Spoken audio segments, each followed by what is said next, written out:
감사합니다. 고맙습니다. 오늘 이 시간은 사주 공부를 처음 하시는 분들을 위해서 개념을 잡는 시간입니다. 자, 내가 사주 공부를 조금 했다든가 아니면 실제 사주 상담을 조금 하고 계신다든가 아니면은 지금 하나도 모르는데 처음 사주 수업을 듣게 되었다라고 하시는 분들을 모두 포괄해서 오늘은 수업을 할게요. 자, 오늘 공부하는 시간은 사주를 어떻게 배울 것인가에 대한 거에 대해서 제가 개념을 잡는 시간을 잡아드릴 건데 아마 무척 중요한 시간이 될 겁니다. 자, 사주 공부 첫 단추를 잘 끼워야 한다.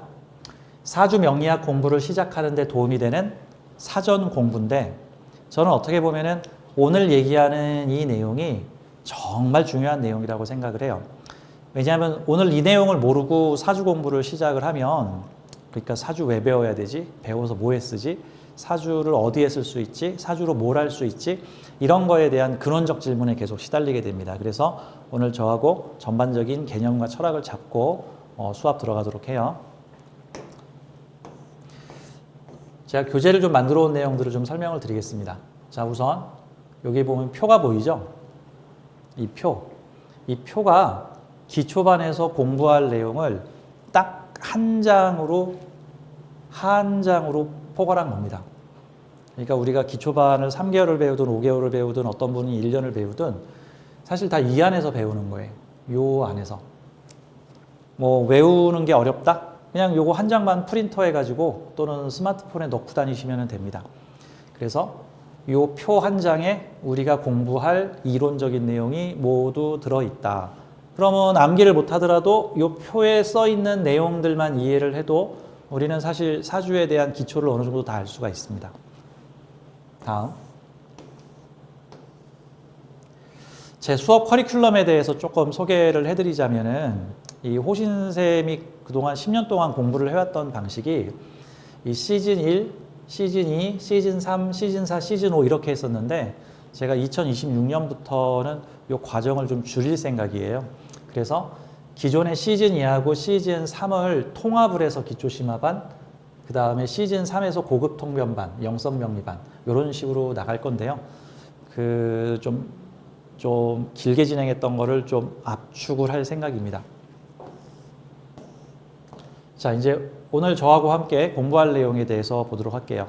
제가 오늘 공부할 내용에 대해서 화두를 정해 가지고 왔습니다.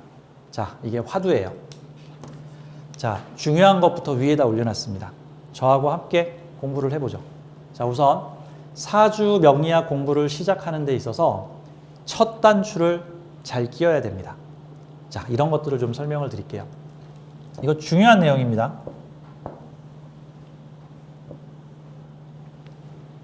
사주는 예언서인가? 미래는 결정되어 있는가? 사주는 결정된 미래를 맞추는 것인가? 사주는 예언서인가요? 아닙니다. 사주는요, 예언서가 아니고 계획서입니다. 사주는 우리가 지구에 태어나기 전에 나 이번 지구별에 태어나면 이번 생은 이렇게 살아봐야지, 이런 것들을 공부해야지, 이런 환경을 경험해 봐야지, 10대까지는 이런 걸 좀 해보고 20대에는 이런 걸 좀 해봐야지, 이런 일종의 계획서예요. 계획서. 예언서가 아닙니다. 물론 계획서하고 예언서는 한 70%나 80% 정도는 비슷할 수 있어요. 왜? 계획대로 살면 그게 예언대로 되니까. 그렇죠? 근데 계획서기 때문에 계획대로 안 사는 사람들이 존재합니다. 그게 더 잘 살아서 계획에서 어긋난 것일 수도 있고 못 살아서 계획에서 어긋난 것일 수도 있어요. 계획을 요 정도로 짰는데 이 계획을 2배, 3배 달성하는 사람들도 있고 이 계획을 10%, 20%밖에 달성하지 못하는 사람들도 있습니다. 새해가 되면 사람들은 올해는 난 뭘 하겠다라고 계획을 세우는데 그거 제대로 수행하는 사람들이 많지가 않아서 작심삼일이라는 말이 생겼죠.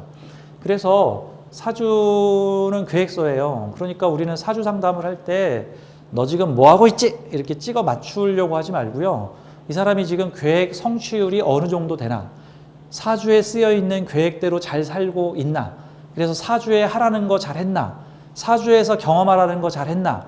사주에 있는 학습 과제에 지금 어느 정도 진도를 나가고 있나? 우린 이거를 점검을 해봐야 됩니다. 그래서 학습 진도율이 높으면은 미래도 그렇게 흘러갈 것이고, 진도율이 떨어지면은 미래 기대치를 좀 낮춰야 되는 거죠. 그런 게 있잖아요. 어떤 무역회사에서 뭐 수출 100억 달러를 내겠다고 1년에 100억 달러를 낸다고 했는데 한 6월이나 7월 정도에 갔더니 100억은 고사하고 10억, 20억밖에 안 나왔어. 그러면 그 추세로 가면은 아무리 열심히 해도 12월 끝날 때까지 100억은 고사하고 30억이나 40억 낼 수 있겠다. 그럼 우리는 예측을 할 수 있겠죠. 지금 진도로 봐서는 30억, 40억이다. 하지만 당신들이 이런 식으로 하게 되면은 잘하면 70억이나 80억까지 낼 수 있겠다. 이런 식으로 예측을 할 수 있는 거죠. 자, 그러니까 사주는 예언서가 아니고 계획서입니다. 우리는 영혼들이 짜가지고 온 운명 계획서를 해석하는 작업을 하는 거예요. 자, 두 번째. 운명은 결정되어 있는가? 만들어가는 것인가? 이거는 명리학계만이 아니라 철학계의 화두죠. 철학계. 사람의 운명은 정해져 있는가? 아니면 우리가 자유의지를 통해서 만들어가는 것인가? 자, 결론적으로 말씀드리겠습니다. 사람의 운명은 정해져 있기도 하고 만들어가기도 합니다. 근데 그 범위가 어디냐면요. 운명 게임의 룰이나 운명 게임의 규칙은 어느 정도 러프하게 정해져 있어요. 하지만 운명 게임의 결과는 정해져 있지 않습니다. 그건 하기 나름이에요. 마치 운동 경기의 비유를 하자면 지금 내가 축구 경기의 룰을 따르고 있는가, 농구 경기의 룰을 따르고 있는가, 배구 경기의 룰을 따르고 있는가 정도는 정해져 있어.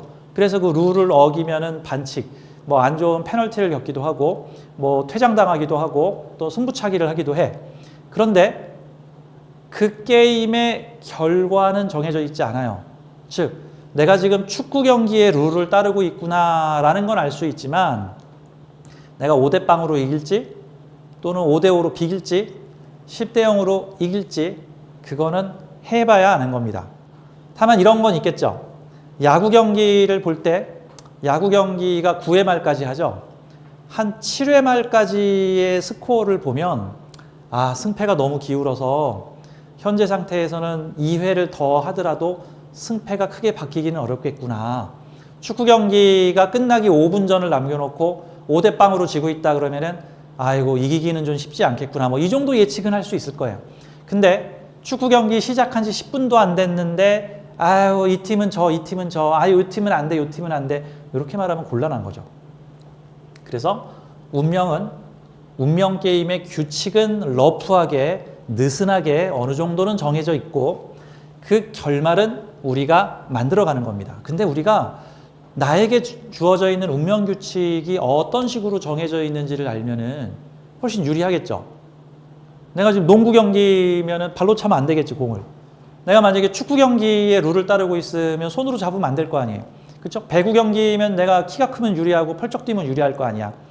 자, 그런 식으로 사주를 통해서 나에게 영향을 주는 운명 게임의 규칙의 룰이 무엇인지를 알 수 있고 이거를 알고 모르고는 상당한 우리 운명 게임을 만들어 가는데 영향력을 줄 수가 있는 거죠. 자, 세 번째. 사주는 어디까지 알려주나? 예를 들어서 오늘 미팅을 나가는데 마음에 드는 파트너가 나타날까? 사실 이거는 사주로 잘 몰라요. 물론 굳이 사주로 알려고 하면 월운, 뭐 일진, 뭐 이런 것까지 다 봐서 오늘이 나한테 유리한 날인가 불리한 날인가 정도는 볼 수가 있겠죠. 사실 오늘 미팅 가서 어떤 사람이 나올까라는 거는 그거는 점이 더 유리합니다. 뭐 타로라든가 육효라든가. 사주는 운명 게임의 전술을 알려주지 않고요. 전략을 알려줘요. 전략이라는 거는 어떤 큰 틀입니다. 어떤 큰 시스템이나 방향과 목표에 해당하는 거죠. 그러니까 서울에서 부산을 가는 게 목표다. 이거는 전략이죠. 그런데 중간에 3번 톨게이트로 진입할 것인지 5번 톨게이트로 갈 것인지 영동고속도로를 탈 것인지 경부고속도로를 탈 것인지 서해안고속도로를 탈 것인지는 그거를 정하는 건 전술이에요. 근데 좀 시간차가 있을 뿐 서해안고속도로로 가도 뭐 영동고속도로로 가도 경부고속도로로 가도 뭐 부산을 갈 수 있습니다. 서해안고속도로를 통해서 가면은 바다 구경을 하면서 갈 수도 있고 경부고속도로로 가면은 최단 시간 안에 도착을 할 수 있겠지만 볼 거는 없겠죠.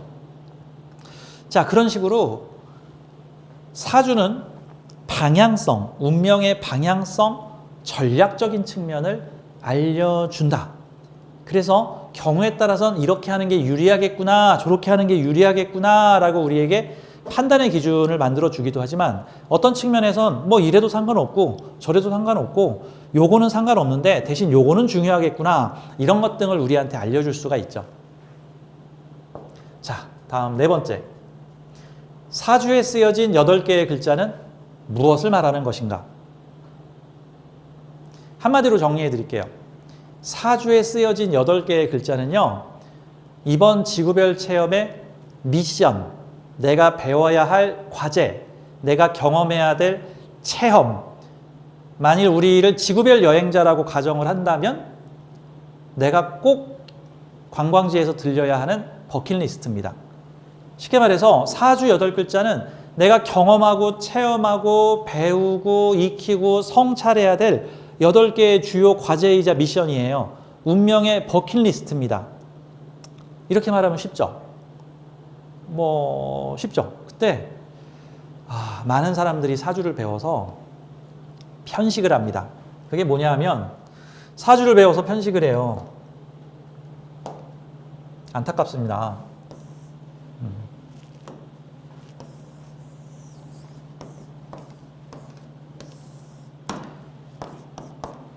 어떤 글자는 좋은 글자, 어떤 글자는 나쁜 글자 규정을 해서 좋은 글자는 취하고 나쁜 글자는 피해가야지, 이런 관점으로 접근을 한다? 대부분 그래요.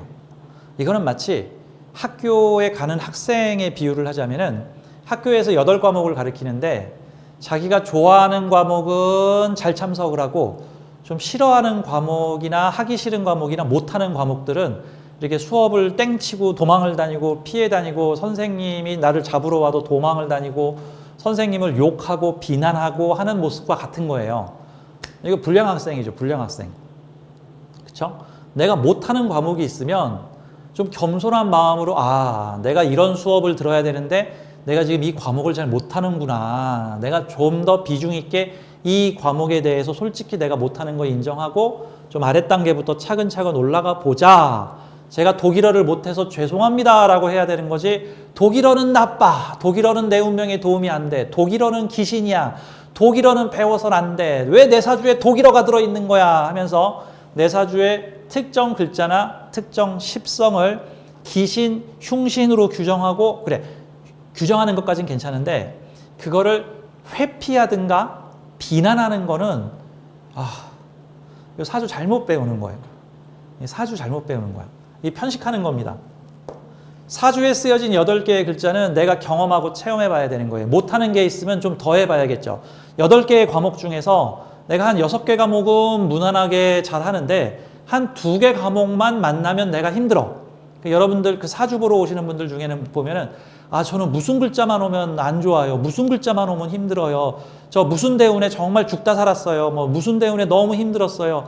무슨 달만 와도 힘들어요. 이런 식으로 특정 글자의 거부감이나 두려움, 공포심을 갖고 있는데 사실 이게 엄밀히 말하면 나쁜 글자가 아니라 내가 못하는 글자고 내가 잘해야 되는 글자고 내가 높은 목표를 삼은 글자예요. 그러니까 영어 못하는 사람이 그래, 이번 학기에는 내가 영어를 좀 마스터를 해봐야겠어. 그래가지고 내 수업 커리큘럼에다가 영어 수업을 갖다가 하면 3교시나 4교시를 집어넣은 거야. 그거는 귀신이 아니고 내가 못하니까 하려고 만들어 놓은 거야. 물론 잘해서 만들어 놓은 사람들도 일부 있을 거야. 그러니까 사주 8글자는 피해야 되는 요소가 아니다. 어렵거나 힘든 글자는 내가 아직 그 글자를 활용할 줄 모르고 사용할 줄 모르는 거다. 그리고 또 하나, 활용할 줄 모르고 사용할 줄 모른다라기보다는 그 글자를 다루기 위해서는 그만한 고생을 해야 그 글자를 다스릴 수 있다는 거죠. 예를 들어서 그 카우보이 영화에 보면 카우보이 영화에 보면은 말 길들일 때 그 명마, 뭐 적토마, 근데 얘네들은 잘 길들여지지 않으려고 말을 길들이려고 올라타는 사람을 계속 떨어뜨리죠. 계속 그 말을 달래고 얼래가지고 그 말을 드디어 떨어지지 않고 붙잡으면은 그 말을 듣습니다. 그런 거와 같아요. 그래서 사주에서 보면은 일명 기신흉신이라고 하는 것들이 뭐 편관, 뭐 상관, 뭐 겁재, 편인 이런 것들인데 이러한 이름을 가지고 있는 특성을 가진 글자들은 나쁜 글자가 아니라 다루기 까다로운 글자예요. 다루기 까다로운 글자가 나쁜 글자 아닙니까? 라고 물어볼 수 있는데 다루기 까다롭지만 그 기운들을 다루게 되면 보상이 큽니다. 보상이 커요. 당첨되기 어려운 복권이 당첨되면 보상이 큽니다. 들어가기 어려운 학교가 들어가면 명문학교입니다. 들어가기 힘든 직장이 일단 들어가면 꿀보직입니다. 근데 들어가기가 힘들어서 그렇지. 어려운 시험은 보상이 큽니다. 그래서 이 용감한 영혼들은 나 이번 지구별 체험에서 나 꼭 이 과목을 이룰 거야 그러면서 일부러 어렵고 힘든 과목들을 집어넣고 오신 분들이 있어요. 사주를 보면 아유 이 영혼이 무슨 마음을 가지고 이 인생 프로그램을 짰구나 하는 것들이 난 느껴져. 근데 그거는 전생에 죄를 져서 사주가 나빠서 내가 힘들거나 나쁜 게 아니라 내가 그만큼 더 성장하려고 내가 그만큼 더 배우려고 그렇게 짜가지고 온 겁니다. 자, 사주에 쓰여진 8개의 글자는 나를 위한 글자이고요. 나쁜 글자가 아니라 필요한 글자이고 회피해야 되는 글자가 아니라 충분히 경험하고 체험해야 되는 글자들입니다. 자, 5번째. 사주를 어떤 자세로 배워야 하고 어떻게 활용해야 하는가? 이 내용은 나중에 얘기를 할게요. 자, 6번째. 사주에는 나의 성장을 위한 운명의 미션이 들어있습니다. 사주에는 나의 성장을 위한 운명의 미션이 들어있어요. 위에서 내가 사주에 쓰여진 8개의 글자는 무엇을 말하는 것인가와 일맥상통하는 내용입니다. 좀 어려운 미션이 들어있을 수도 있고 좀 수월하거나 쉬운 미션이 들어있을 수도 있어요. 사실 근데 그 어려운 미션을 내가 이겨내는 것이 나를 성장시키는 데는 더 많은 도움이 됩니다. 예를 들어서 그 어떤 학생이 학교에 갔는데 뭐 영어도 잘하고 수학도 잘해. 근데 국어를 못해. 사실 그 학생이 보다 중점적으로 공부해야 되는 건 뭐예요? 국어지, 국어. 그러면 영어 시간과 수학 시간을 좀 줄여서 국어 시간에 조금 더 전념을 해서 국어를 좀 잘할 수 있게 해놓으면 그러면 내 전체 점수가 오르겠죠. 꼭 그런 거와 같은 거죠. 그러니까 나의 성장을 위해서 내가 미리 써가지고 온 운명 계획서란 말입니다. 나 이런 거 경험할 거야 라고. 그래서 영혼이 써가지고 온 계획서를 해석하면 이 영혼이 이번 지구별에서 어떠한 그 성장의 목표를 가지고 왔고 이런 프로그램을 짰으니 주로 어떤 일들이 많이 생기겠고 어떤 불화라든가 어떤 어려움들이 많이 생기겠구나 이런 것들을 알 수 있는 거죠. 가령 사주에 비경겁재가 많다. 물론 이 수업을 처음 들어오시는 분들은 비경겁재가 뭐예요 할 수 있는데 일단은 뭐 그런 게 있나 보다라고 생각을 해주세요. 이제 차차 배우게 될 겁니다. 사주에 비견겁재라는 용어가 있는데 이게 쉽게 표현하자면 사람과 사람의 관계예요. 그래서 사주 8글자 중에 비견 또는 겁재라는 글자가 한 3글자, 4글자 있다. 이러면은 이제 사주가 비겁다자라 그래가지고 비경겁재 관련 미션이 많은 겁니다. 그게 기신이나 흉신이나 그 나쁜 신이 나를 연맥이려고 거기다가 비경겁재를 4개를 넣어놓은 게 아니라 내가 이번 지구별에서 사람에 대해서 공부하고 사람 관계를 배우고 사람을 이해하고 사람을 활용하고 사람과 경쟁하고 그래서 함께 성장하고 제일 중요한 함께 공유하는 미션을 배우기 위해서 비경겁재를 잔뜩 집어넣어서 온 거예요. 수업 시간에도 얘기하겠지만 사주에 같은 오행, 같은 십성들이 여러 개 중복되는 경우들은 나쁜 게 아니고요. 강조하는 겁니다. 강조, 강조. 예를 들어서 여러분들이 자녀한테 무슨 심부름을 시켰어. 또는 남편한테 심부름을 시켰어. 근데 이 자녀하고 남편이 무슨 심부름을 시키면 자꾸 까먹는 게 있어. 그러면은 거기다가 2번, 3번 쓰죠. 반드시 콩나물 사고 상한 거 있는지 확인해, 꼭 확인해. 뭐 이런 식으로 써놓을 거 아니에요? 반드시 거스름돈 받아와, 거스름돈 받아와. 뭐 이렇게 2번, 3번 반복하라는 거는 나쁘거나 좋은 게 아니라 강조하는 겁니다. 내 사주에 특정 오행이나 특정 미션이 집중되어 있고 많이 있다라는 거는 해당 미션이 중요하고 활용해야 되고 강조하고 있는 거예요. 천간에 병화가 3개 떠 있으면 병화가 좋거나 나쁜 게 아니라 반드시 병화의 미션을 수행하라, 병화의 미션을 수행하라, 병화의 미션을 수행하라. 재성이 3개가 있으면은 이런 재물도 다뤄보고 저런 재물도 다뤄보고 이런 일들도 해보아라, 반드시 하거라 라고 쓰여있는 내용이라고 볼 수가 있는 거죠. 7번째, 사주 공부를 통해 내 운명을 이해하고 바꿀 수 있습니다. 관점이 바뀌면 운명이 바뀝니다. 이렇게 볼게요. 우리 주변에는 어떠한 사건이 벌어진다고 했을 때 그 사건이 절대적으로 좋은 일이거나 절대적으로 나쁜 일이거나 또는 절대적으로 슬픈 일이거나 절대적으로 기쁜 일일까요? 아닙니다. 누구한텐 기쁘고 누구한텐 슬프고 누구한텐 좋은 일이고 누구한텐 나쁜 일이에요.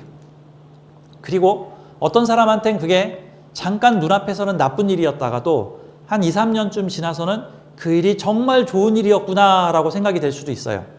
반대로 정말 좋은 일인 줄 알았는데 10년쯤 지나서 보니까 그게 나쁜 일이었구나, 그러지 말았어야 되는데, 이런 형태로 갈 수가 있습니다.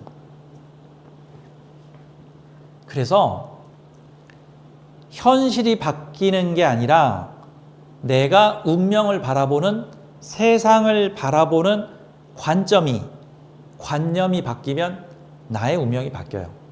그러니까 컵에 물이 반쯤 들어있었는데 왜 반밖에 없어? 누가 먹은 거야? 라고 하면 나쁜 일인 거고, 어머, 컵에 물이 반이나 차 있네. 저 반 내 거. 누가 고맙게도 반이나 남겨놨네. 이러면은 그건 기쁜 일이에요. 자, 컵에 물이 변했습니까? 아니요. 컵에 물을 바라보는 내 관념이 변한 겁니다. 그거에 따라서 세상이 행복해질 수도 있고 세상이 불행해질 수도 있어요. 사실 우리는 사주 공부를 통해서 세상을 바라보는 관점을 바꿔야 되고, 나를 바라보는 관점을 바꿔야 되고, 나의 과거를 바라보는 관점을 바꿔야 되고, 내 가족들을 바라보는 관점을 바꿔야 되고, 직장, 회사에서 만나는 사람들이나 어떤 현상이나 사물들을 바라보는 관점을 바꿔야 됩니다. 그러면 나의 운명도 바뀌어요. 자, 오늘 제가 준비한 자료에서 앞전 시간은 요 내용에 대해서 얘기를 쭉 해드렸고요.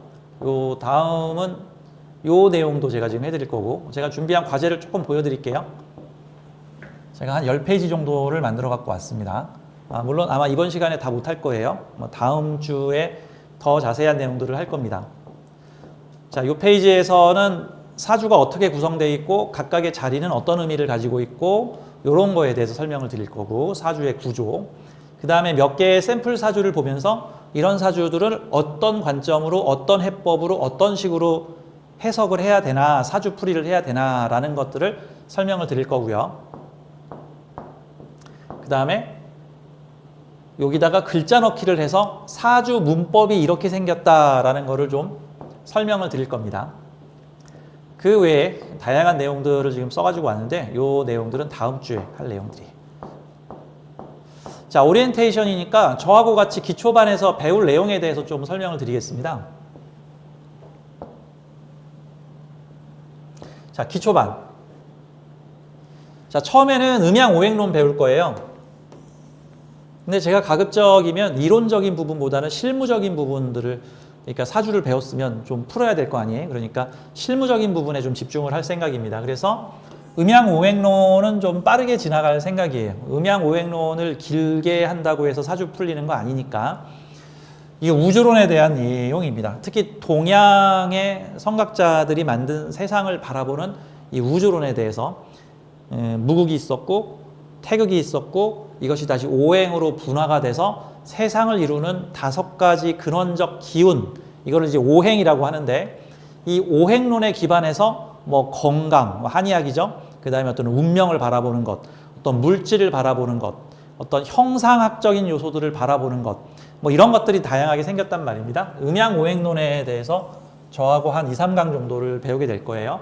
음양은 한 1, 2강 정도 배울 거고, 이 오행론에 대해서는 한 2, 3강 정도를 배울 겁니다. 다음, 요게 중요하죠. 사주 해석의 규칙. 자, 사주 해석의 문법이 있어요. 사주 해석의 문법. 이 문법을 알면 글자 바꿔치기를 하면 사주를 스토리텔링 할 수 있습니다. 자, 사주 보는 고수하고 하수의 차이가 있는데, 사주를 보는 고수와 하수의 차이. 하수는 그 사주가 좋은 사주인지 나쁜 사주인지를 판단 분별하려고 그래요. 그래서 아우 네 운 좋아, 아우 내년에 좋아, 뭐 네 사주 좋아, 아 네 사주 나빠, 네 사주 천해, 너는 부모 복이 없어, 너는 남편 복이 없어, 넌 직장 운이 없어, 넌 결혼 복이 없어, 그냥 결혼하지 마. 이런 것들이 일종의 이분법적 판별론이에요. 그러니까 좋다, 나쁘다 라는 식의 흑백 논리로 우리의 복잡 단안한 운명을 해석하려고 하는 건데, 이게 배우기는 쉬운데 배우고 나면 오히려 운이 안 좋아져요. 그렇게 배우면. 세상이 그렇게 흑백으로 나눌 수 있는 거 아니지 않습니까? 자, 그러니까 우리는 사주를 해석할 때 좋다, 나쁘다, 귀하다, 천하다 이런 형태의 판별을 하려고 해서는 안 돼요. 다 복잡 단안한 사연이 있는 겁니다. 그러니까 예를 들어서 여러분들이 영화를 볼 때 뭐 멜로 로맨스 영화를 보기도 하고, 뭐 또는 인디아나 존스 같은 모험 액션 활극 어드벤처를 보기도 하고, 뭐 귀신 나오는 영화를 보기도 하고, 뭐 코미디 영화를 보기도 할 거야. 그 영화들을 갖다가 좋은 영화, 나쁜 영화 이런 식으로 볼 거예요? 아니죠. 좀 슬프고 우울할 때는 코미디 영화가 좋겠죠. 좀 마음이 메마를 때는 촉촉한 로맨스 영화가 도움이 되겠죠.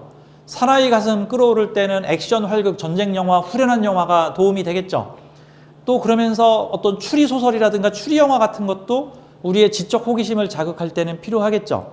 그런 것처럼 이 사주는 좋다 나쁘다의 개념이 아닌 그 이상의 복잡 단안한 겁니다. 그래서 사주는 좋다 나쁘다로 풀면 안 돼요. 이유는 좋으는, 이유는 나쁘는 이렇게 보는 게 아니라, 이유는 이런 거 할 때 유리하지만 이런 거 할 땐 불리한 운, 이런 자세를 가진 사람한테는 좋은 운이지만 이런 자세를 가지면은 좀 실망할 수 있는 운, 인성운이 올 때는 인성적인 것을 하기에는 유리하지만 인성이 극하는 식상을 쓸 때는 불리한 운, 재성운에는 어떤 재성적, 내가 무언가를 컨트롤하고 다루기에는 유리하지만 조용히 안식을 취하며 쉬기에는 불리한 운이란 말이죠. 어떤 사람한테는 저는 쉴 틈이 없어요. 돈을 벌어야 되니까 죽으라고 일해야 됩니다. 그런 사람한테는 재성운이 좋은 거고, 아 저는 지쳤어요. 저는 좀 쉬고 싶어요. 좀 힐링하면서 일도 좀 적게 하면서 나를 돌아보고, 아 나 좀 명상도 좀 하고 공부도 좀 하고 좀 쉬고 싶어요. 이런 사람한테는 재성운이 안 좋고 인성운이 좋은 거죠. 그러면은 또 아침 먹으면 재성운이 좋을 수도 있고, 점심 먹고 생각해보니 인성운이 좋을 수도 있고, 저녁 먹고 잠들기 전에 생각해보니까 다시 또 재성운이 좋을 수도 있어. 그게 그때그때 달라요. 그러니까 사주를 이분법적으로 보지 말아야 돼. 그러면 하수들은 사주를 좋다 나쁘다의 이분법적으로 봅니다. 그러면 고수는 어떻게 볼까요? 고수는 사주를 스토리텔링 합니다. 그러니까 이 영화는 좋은 영화야, 이 영화는 나쁜 영화야 이렇게 말을 하는 것이 아니라, 이 영화는 주인공이 사랑을 찾아 여행을 떠나면서 겪는 다양한 스토리를 가지고 있는 영화야. 뭐 네가 그런 스타일 좋아하면 좋은 영화고, 너가 그런 스타일 싫어하면 좀 재미가 없을 수도 있을 거야. 이런 형태죠. 뭐 이 영화는 탐정이 나타나서 미제 사건들을 추리를 해가면서 불쌍한 사람들을 도와주고 범죄자를 잡는 후련한 영화야. 하지만 잔인한 장면들이 나올 수도 있고, 가끔 주인공의 친구들이 죽기도 하고 슬픈 장면들도 많이 나오기도 해. 너가 이런 장르를 좋아한다면 좋은 영화고, 너가 이런 장르를 싫어한다면 재미없는 영화야. 이런 형태죠. 사실 우리의 운명은 단순하지 않아요. 복잡, 단안합니다. 그래서 저는 저에게 사주를 배우시는 분들에게 사주를 품평하지 말고 사주를 스토리텔링 하라. 스토리텔링을 다른 말로 바꾸면 서사죠, 서사. 사주를 서사화하라. 이 사람의 운명 서사는 어떻게 되어 있을까를 추론해 보라. 이 계획서가 계획대로 펼쳐지게 된다면 또는 이 운명 계획서가 계획의 80%, 70% 정도 추진이 된다면 어떤 인생 그림이 펼쳐지게 되고 거기에서 어떤 즐거운 일, 어떤 슬픈 일, 어떤 괴로운 일, 어떤 힘든 일, 또 그 일을 겪음으로써 어떤 보상, 어떤 기쁨, 어떤 즐거움들이 있을까, 이런 것들을 우리가 추론해보고 생각해 봐야 되는 거죠. 그래서 사주를 스토리텔링 해야 합니다. 물론 저는 그냥 뭐 좋다 나쁘다로 구분하는 게 좋아요 라고 하시는 분도 있을 거고, 그건 역시 존중하고 그 과정이나 그 단계도 필요합니다. 근데 저도 처음에 초창기에 사주를 배울 때는 그런 관점으로 공부를 했었는데, 수많은 사람들의 인생 이야기를 듣고 상담을 하고 공부를 하고 고민을 하고 명상을 하고 연구를 하다 보니 사람의 인생이 좋다 나쁘다로 분류를 할 수 없구나. 모든 인생은 다 의미를 가지고 있고 필요하구나 라는 걸 알게 된 거예요. 자, 아무튼 이 사주 해석의 규칙, 즉 사주 문법을 알게 되면은요, 사주를 스토리텔링 할 수 있습니다. 왜? 사주 문법을 알면요, 이 문법에다가 글자 바꿔치기를 대입을 해가지고 대략 뭐뭐뭐가 뭐뭐뭐를 어떻게 해서 어떻게 하라는 소리구나 라는 식으로 기초 메시지를 만들 수가 있어. 이제 거기다가 우리가 살을 붙이면 되는 거야. 그래서 이 사주 문법은 그 어디에서도 가르쳐 주질 않습니다. 제가 어떻게 하면은 저에게 공부를 하시는 분들에게 사주를 좀 쉽게 배우게 할 수 있을까 고민해서 만들어낸 게, 그러면 사주를 문법으로 만들어서 일단 사주를 잘 모르겠으면 일단 이 문법으로 기계 번역을 하신 다음에 그거를 응용하세요 라는 형태로 말씀드립니다. 그래서 이 사주 문법에 대해서 설명을 드릴 텐데, 사실 근데 이 사주 문법은 문법만 가지고는 사주가 해석이 안 되고요. 문법 플러스 십천간, 십이지지, 그 다음에 십성, 요거를 알아야 해석이 돼. 자, 그래서 이 사주 문법은 중간중간에 계속 해석을 하면서 사주 푸는 방식을 쉽게 말씀을 드릴 겁니다. 자, 다음 기초과정에서 중요한 것 중에 하나가 사주를 구성하는 글자들의 의미죠. 사주를 구성하는 글자들의 의미. 천간에 10글자, 지지에 12글자가 있습니다. 합해서 22글자죠. 사주 공부하시는 분들 중에 제가 한문을 잘 모르는데 공부를 할 수 있을까요? 그러는데 좀 창피한 얘기지만 호신쌤도 한문 몰라요. 저도 한문 세대 아닙니다. 한문 잘 몰라요. 저도 그래서 22글자밖에 모릅니다. 네, 물론 뭐 조금 더 알긴 하는데 한 30글자?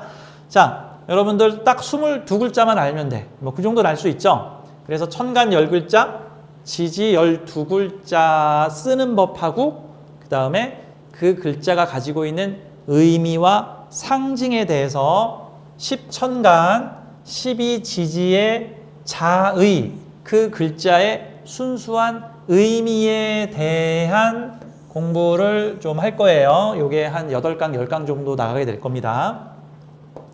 다음, 사주 기초반에서 십성의 꽃이라고 하는, 어떤 면에서는 사주 푸는데 가장 큰 도움을 주는 게 십성론이에요. 기초 때는 사실 십천간, 십이지지, 자의론, 이거를 물상으로 활용하는 방법이 매우 주관적으로 풀게 되기 때문에 이 기준이 잘 안 잡혀서 사주가 잘 안 풀립니다. 과연 내가 푼 게 맞는 말인가 라고 의심을 하게 돼. 그래서 이거보다는 체계가 좀 많이 잡혀있는 이 십성론을 배우게 되면은 십성, 10개의 성질이라고 하는 십성론을 배우게 되면은 이때부터는 이제 사주 푸는 게 좀 속도를 가지게 될 거예요. 참고로 십천간, 십이지지, 자의론은 글자 고유의 뜻과 의미를 나타내는 거고, 이 십성론은 그 글자가 하는 역할에 대해서 얘기를 하는 겁니다. 그러니까 착한 사람이 악인을 맡았다, 뭐 이런 식으로 표현할 수 있죠. 그 사람 어떤 사람이야? 뭐 순수하고 착한 사람이야. 그거는 그 사람의 자의죠. 그 사람의 자체적인 순수한 의미죠. 그럼 그 사람 무슨 일해? 택시 운전사 해. 누구를 돕는 일을 하고 있어. 그 강아지를 다루고 있어. 농장을 경영하고 있어. 그거는 그 사람이 하는 역할이죠. 그래서 사주는 22개의 글자가 어떤 역할을 하고 있는가 십성론으로 사주를 풀게 돼. 내 사주에 8개의 글자가 있는데 그래서 사주 팔자죠. 4개의 기둥 8개의 글자 팔자. 근데 8개의 글자에 글자 자체의 의미가 있고 갑이면 갑이라는 의미, 을이면 을이라는 의미, 기토면 기토라는 자체의 의미를 가지고 있는데 근데 이 사주에서 갑은 무슨 역할을 하나 을은 무슨 역할을 하나 이거를 종합해서 갑이라는 재물이 을목이라는 재물과 함께 묶여 내가 다루는 나의 일이 되고 있다. 이제 이런 식으로 그러면 내 사주는 이러이러한 일을 하게 되는 사주이고 싫든 좋든 이러한 일들이 펼쳐지겠구나. 내가 스스로 이 일을 적극적으로 하면 즐거운 일이 될 것이고 하기 싫은데 억지로 끌려가면 힘든 일이 되겠구나. 이런 식으로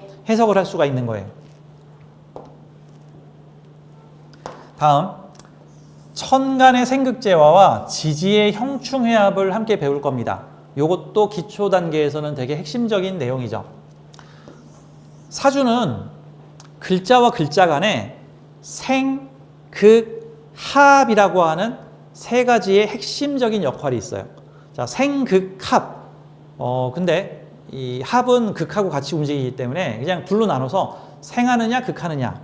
즉 A가 B를 돕느냐, A가 B를 조종하거나 컨트롤하느냐, 또는 A가 B에게 생을 받느냐, 또는 A가 B에게 조종을 당하느냐.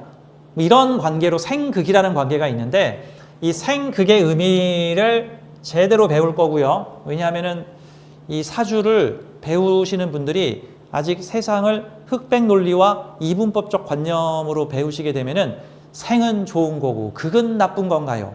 충은 나쁜 거고 합은 좋은 건가요? 뭐 귀문은 나쁜 거고 형도 나쁜 건가요?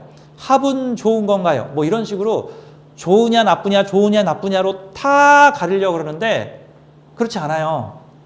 사주에 나타나는 모든 현상들은요. 가위바위보랑 비슷해요. 가위바위보. 여러분 가위가 좋아요? 바위가 좋아요? 뭐 주먹이 좋아요? 가위바위보 중에서 어느 게 좋은 거예요? 어쩔 때는 보자기가 좋고 어쩔 때는 주먹이 좋고 어쩔 때는 가위가 좋기도 하겠죠. 또 규칙을 바꾸면 이번에는 반대로 주먹이 좋을 수도 있고 보자기가 좋을 수도 있고 또 보자기가 나쁠 수도 있고 주먹이 나쁠 수도 있고 그거는 그때 상황에 따라 전부 달라진다라는 거예요. 그래서 이 생극재화와 형충회합 배울 때 절대 이분법적으로 이거는 무조건 좋은 작용이고 요거는 무조건 나쁜 작용이야 이렇게 얘기를 하면 곤란해요. 그거는 내가 그 상황을 어떻게 인식하느냐에 따라서 누군가한테는 똑같은 현상인데 좋게 느껴지고 누군가한테는 똑같은 현상인데 나쁘게 느껴지는 거예요. 자, 그 다음 우리 기초과정에서 후반부에 배우게 되는 게 자, 이런 거 다 배웠다. 그러면 이제 얘네들을 조합을 해가지고 6가지 용신론을 배웁니다. 근데 6가지 용신론 중에서 주인공은 그 격국론이에요. 격국용신론 또는 격국법, 격국론이라고 하는데 이 사주에 격국론이라는 게 있습니다. 이게 자평진전이라고 하는 심유천 선생님이 쓴 책에 그 내용이 자세하게 나와 있고 그래서 이 사주를 볼 때 격국론을 중심으로 보시는 분, 그 다음에 난강망의 조론이나 물상론을 주로 보시는 분, 뭐 적천수의 신강신약론을 주로 보시는 분, 뭐 이런 형태들이 나눠지는데 이 사주는 52만 가지의 경우의 수를 가지고 있어요. 그래서 이 52만 가지의 경우의 수의 사주를 모두 배우려면 머리가 아프겠죠. 그래서 이 명리학자들이 머리를 싸매가지고 만들어낸 게 이 사주의 장르를 한 10개로 나눠 놓은 게 격국론에서 십정격 법입니다. 그러니까 우리가 MBTI라 그래가지고 MBTI는 사람의 성격 분류를 16개로 나누고 있죠. 그럼 그 16개 중에 하나에는 다 해당이 되겠죠. 물론 뭐 이렇게 겹쳐서 나오겠지만. 근데 이 십정격법에서는 이 격국론에서는 사주를 10개의 큰 테마로 구분을 해요. 좋거나 나쁜 걸 구분하는 게 아니라 이 사주는 이런 테마에 속한다. 이 사주는 이런 테마나 장르를 구분하는 법입니다. 어떤 목적으로? 사회적 임무와 목적을 중심으로. 여기 말하자면 기니까 이 정도까지만 할게요.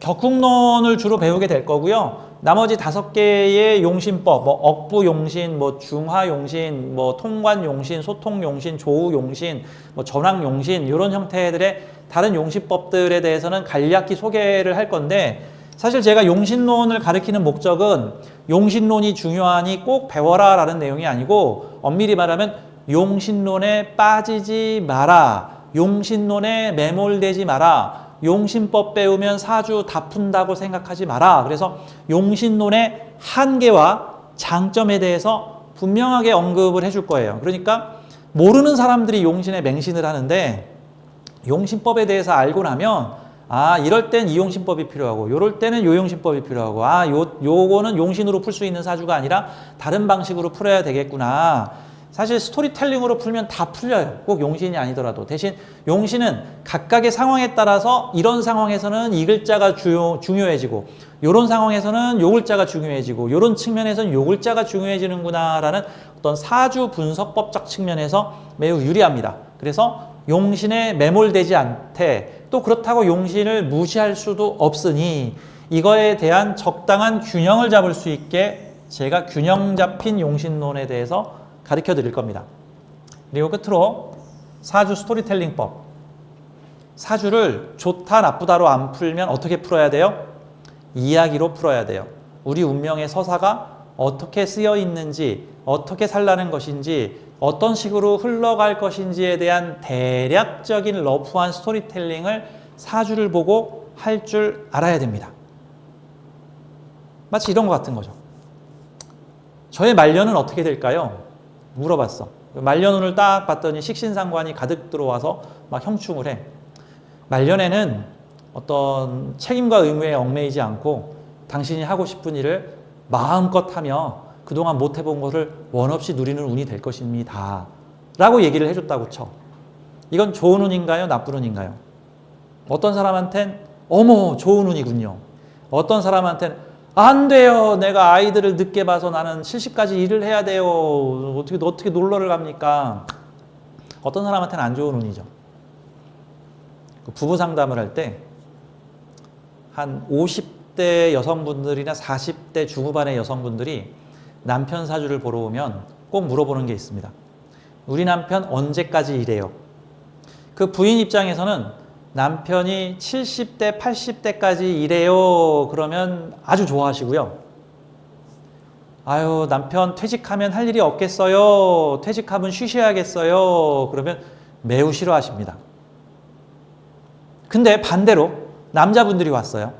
반대로 남성분들 50대 초중반의 남성분들이 오셔서 자신의 퇴직운에 대해서 물어봅니다. 그분들은 아유 60 이후에는 하고 싶은 거 하시면서 힐링하시면서 편하게 사시겠습니다. 뭐 직장이나 사업 안 하셔도 되겠어요. 그럼 되게 좋아하세요.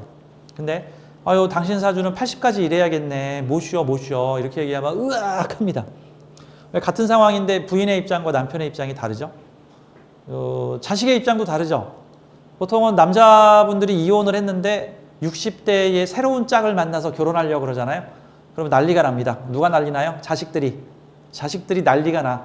세상에 아버지가 60 넘어서 늦장가를 들면 그 유산 어떡할 거야. 어디서 이상한 아줌마가 우리 아빠 꼬셔가지고는 우리 아버지 꼬셔가지고 지금 저기 재산을 가져가게 생겼네. 자식들이 다 달라들어서 갈라놓습니다. 슬픈 일이죠. 참. 그러면 말년에 연애운 들어오는 건 좋은 일이야 안 좋은 일이야? 말년에 결혼운 들어오는. 자식한테는 안 좋은 일이고 당사자한테는 좋은 일이고. 근데 또 단기적으로는 좋았는데 나중엔 안 좋을 수도 있고 뭐 그 반대일 수도 있고 다양하게 펼쳐질 수 있는 거죠. 자, 저와 함께 우리 사전 오리엔테이션 반 1교시 함께 해봤는데요. 자, 우리 이런 식으로 공부할 거예요. 자, 기대되시죠? 이런 식으로 공부하면 여러분들도 사주가 보이게 될 겁니다. 사주가 보일 거예요.